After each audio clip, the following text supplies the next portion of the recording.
Everyone, welcome to my channel. This is Ananya और मैं आप सभी के लिए लेके आई हूँ आफ्टर ए लॉन्ग टाइम एक जीएल सीरीज़ जिसका नाम है ली एंड मार्क। ये सीरीज़ यूट्यूब पे भी अवेलेबल है, so you can go and watch. So without wasting your time, let's explain the series. Series की शुरुआत एक हाई स्कूल से होती है जहाँ पे ली और मार्क दोनों ही पढ़े होते हैं और दोनों ही बेस्ट फ्रेंड होते हैं। ये दोनों अपने फ्रेंड्स के साथ बात कर रहे होते हैं जहाँ ली सबको ये बताती है कि लव ब्लाइंड होता है और जब वो हो जाता है पता नहीं चलता, और उन सबको ये भी बताती है कि उसका एक बॉयफ्रेंड है। उसकी ये बात सुन के उसकी सारे फ्रेंड वाह वाह करने लगते हैं, बट उनमें से जो मार होती है उसको बिल्कुल भी ये चीज़ अच्छी नहीं लगती, बट वो ली को ये बात जाहिर होने नहीं देती। तभी स्कूल की बेल रिंग होती है और सब फ्रेंड्स आगे जाने लगते हैं। तभी वहाँ पे ली का बॉयफ्रेंड आ जाता है और बोलता है, हाय लव, क्या कर रही हो। इस बात से माँ को बहुत बुरा लगता है और वो आगे निकल जाती है। उसके साथ साथ बाकी फ्रेंड्स भी आगे चले जाते हैं और ली और उसका बॉयफ्रेंड वो लोग भी क्लास चले जाते हैं। पर जैसे ही क्लास स्टार्ट होती है ली का बॉयफ्रेंड उसका क्लोज बैठ जाता है और उसको टची टची करके उसके साथ प्यार भरी पल बिता रहा होता है, और ये चीज़ पीछे बैठी माँ को बिल्कुल अच्छा नहीं लग रहा होता है। पीछे से वॉइस ओवर होता है और हमें ये पता चलता है कि जो मार्क है वो ली को बचपन से ही प्यार करती है, बट वो उसको तो प्रिंस चार्मिंग चाहिए था, इसीलिए वो अपने दिल की बातें कभी ली को बता ही नहीं पाई। ऐसे बेस्ट फ्रेंड ही सी उसके साथ वो हमेशा रहना चाहती है। स्टोरी आगे बढ़ती है और हम देखते हैं सबका रिजल्ट आता है, बट वहाँ पे माँ का रिजल्ट बहुत ज़्यादा ख़राब होता है। तभी ली बताती है कि उसके पेरेंट्स उसको बाहर पढ़ने भेज रहे हैं। ये बात सुन के सब सैड हो जाते हैं और उसको रीज़न पूछते हैं। तभी ली बताती है क्योंकि फिलिप्स उसका बॉयफ्रेंड है, ये बात उसके घर पर पता चल गई है और उसके घर वाले इस चीज़ से नाराज़ है कि इस उम्र में उसका बॉयफ्रेंड है। ये बात सुन के उसके सारे फ्रेंड चेहने लगते, बोलते कि तुमको बॉयफ्रेंड रखना अलाउड नहीं है तो गर्लफ्रेंड रख दो। तो ये बात सुन के मार्क तो खुश हो जाती है, बट ली बोलती कि क्या कुछ भी, ऐसा कुछ नहीं होने वाला, और वो वहाँ से उठ के चली जाती है। बट मार्क के दिल में तो लड्डू फूटने लगते हैं और वो ली के ख्यालों में खोई खोई सी रहती है। तभी वहाँ भी उसकी एक फ्रेंड आती है और बोलती, तुम जो ये छुपा रहे हो मुझे सारी चीज़ पता है। तो मार्क एकदम शॉक हो जाती है और बोलती कि तुम कब से नोटिस करने लगी कि मैं ली को पसंद करती हूँ। तो उसकी फ्रेंड शॉक हो जाती है और बोलती, क्या तुम ली को पसंद करती हो। तो बोलते कि शिट, तुम मुझसे क्या पूछ रही थी। तो वो बोलती कि मैं तो वही पूछ रही थी कि तुम जो दूसरी फ्रेंड का फ़ोन छुपा के रखी हो वो उसको कब दोगी। और जैसे ही वो ये बात बोलती है उसकी जो दूसरी फ्रेंड पास बैठी होती है वो भी पास आ जाती है और बोलती है, तुम दोनों के बीच में क्या चल रहा है, और उससे फ़ोन ले लेती है। मार्क बताती है कि वो ली को पसंद करती है, बट उसकी दूसरी फ्रेंड को ऐसा लगता है कि फिलिप्स को वो पसंद करती है, और वो बोलते हैं कि छी, वो तो कितना घटिया बंदा है, कितना एरोगेंट है, मुझे पसंद नहीं है, तुमको उसमें क्या ऐसा दिख गया। तभी मार्क बताती है, नहीं, नो नो नो, मैं फिलिप्स को नहीं बल्कि ली को पसंद करती हूँ। और वो शाय करने लगती है तो उसकी फ्रेंड उसको छेड़ने लगते और उसको बोलते हैं कि वो उसको अपने दिल की बात बोल दे, बट वो बोलते कि नहीं, मेरी फ्रेंड है, उसको मैं बोलूँगी तो कहीं अपना फ्रेंड भी ना खोलूँ। पर उसके फ्रेंड उसको बहुत चेयरअप करते और समझाते हैं कि उसका जो बॉयफ्रेंड है वो बहुत ही ज़्यादा एरोगेंट है और वो उसके लायक नहीं है और वो दोनों बहुत साथ में अच्छा लगेंगे, और ऐसे करके बहुत ज़्यादा उसको चेयरअप भी करते हैं। मायरा अपनी फ्रेंड्स लोग की बात सुन के खुश तो बहुत ज़्यादा हो जाती है, बट बोलती है मुझे पता ही नहीं है मैं ये सब कैसे करूँ। तो उसके फ्रेंड्स को आइडिया देते हैं और बोलते हैं तो उसके साथ बहुत ज़्यादा टाइम स्पेंड कर और उसके साथ बॉन्ड बना, फिर उसको प्रपोज कर देना, इससे पहले वो बाहर चली जाए तो उसको अपना गर्लफ्रेंड बना दे। तो माँ को भी ये आइडिया बहुत ज़्यादा अच्छा लगता है। वो घर जाती है और ली को वीडियो कॉल लगाती है। तब ली अपने डॉगी के साथ खेल रही होती है, वो कॉल उठाती है और माँ को देखिए बहुत खुश हो जाती है। तो माँ भी उससे बहुत प्यारी प्यारी बातें करती है और बोलती है, तुम मेरे बेस्ट फ्रेंड हो ना, और मेरा मार्क बहुत ज़्यादा लो है और तुम मुझे असाइनमेंट में हेल्प करोगी, मुझे कुछ नहीं पता। तो जो ली होती है वो भी इस चीज़ के लिए एग्री हो जाती है, बोलती है कि हम दोनों बेस्ट फ्रेंड है और तुम मुझे 2 वीक्स के बाद छोड़ के जाने वाली हो, तो क्या प्लीज़ ये 2 वीक तुम मेरे साथ बिताओगी और हमने जो टीनेज के टाइम पे बकेट लिस्ट बनाई थी वो सारे मिलके पूरे करेंगे। तो इस बात से ली भी एग्री हो जाती है और माँ बहुत ज़्यादा खुश हो जाती है और वो कॉल कट कर देती है।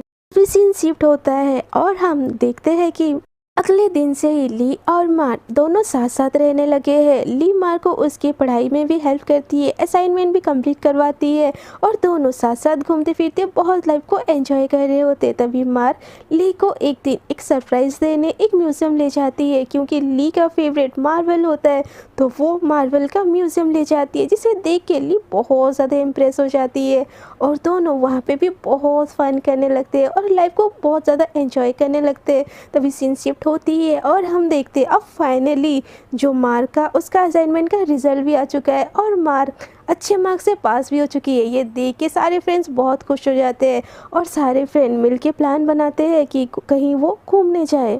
और ऐसे ही कहते हैं सारे फ्रेंड मिलके घूमने जाते हैं और बहुत सारे राइड एंजॉय करते हैं। तभी ली माँ को बोलती है कि नहीं, मुझे उस वाले जाइंट व्हील पे नहीं बैठना, मुझे बहुत डर लगता है। तभी मार्ली को बोलती है कि कोई नहीं, तुम मेरा हाथ थाम लेना, मैं तुम्हें थामे रखूँगी, तुमको कुछ नहीं होगा। और ये सुन के मार के जो वो दो फ्रेंड होते हैं जिनको पहले से पता होता है कि मार्ली को लाइक करती है, वो ली को चिढ़ाते हुए बोलते ओहो मार तो तुम्हारा हाथ मांग रही है। तो ली बोलती है वो शट ऑफ, हम दोनों बस बेस्ट फ्रेंड है, ऐसा कुछ भी नहीं है। और वो आगे चली जाती है। तभी उसके जो दो फ्रेंड होते हैं माँ को बोलते हैं तुम आज तो उसको प्रपोज कर भी दो, और मार भी बोलती है ठीक है, और सब आगे चले जाते। ऐसे एक के बाद एक सारे राइड एंजॉय करते हैं और राइड एंजॉय करते करते वाटर राइड में इन लोगों का ना कपड़ा भीग ही चुका होता है, सो ये लोग नई ड्रेसेस भी खरीदते हैं। उनमें से दो फ्रेंड मार्को और ली को प्राइवेट टाइम देने के लिए वो लोग बोलते हैं कि मुझे भूख लग रही है, और वो लोग सेपरेट हो जाते हैं। तभी ली और मार्क एक साथ होते हैं। तभी मार्क ली को अपनी दिल की बात बोलने ही वाली होती है कि आई लाइक यू। तभी ली का फ़ोन आ जाता है और मार्क बोलने से रुक जाती है।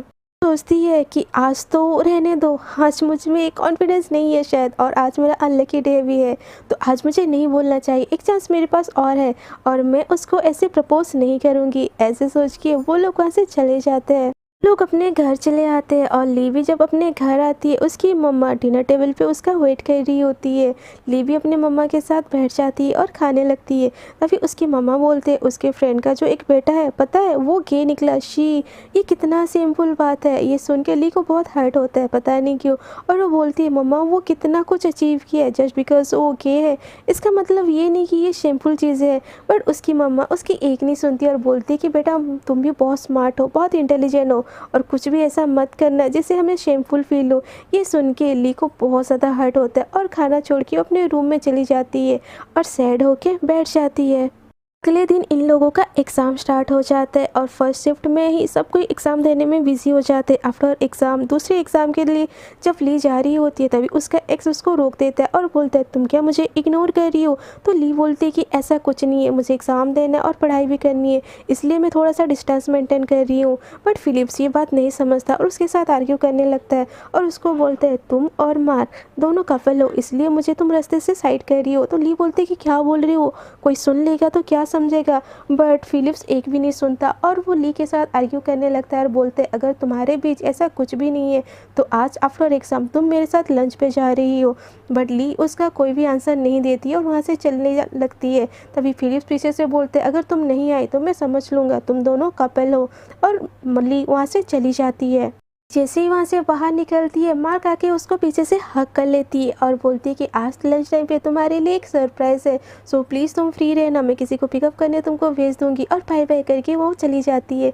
इन लोगों का फिर से एग्ज़ाम स्टार्ट हो जाता है। आफ्टर एग्ज़ाम मार्क तो चली जाती है ली को प्रपोज़ करने की तैयारी करने, केक एंड ऑल सब कुछ खरीदने। उसके साथ उसकी एक फ्रेंड भी हेल्प करती है।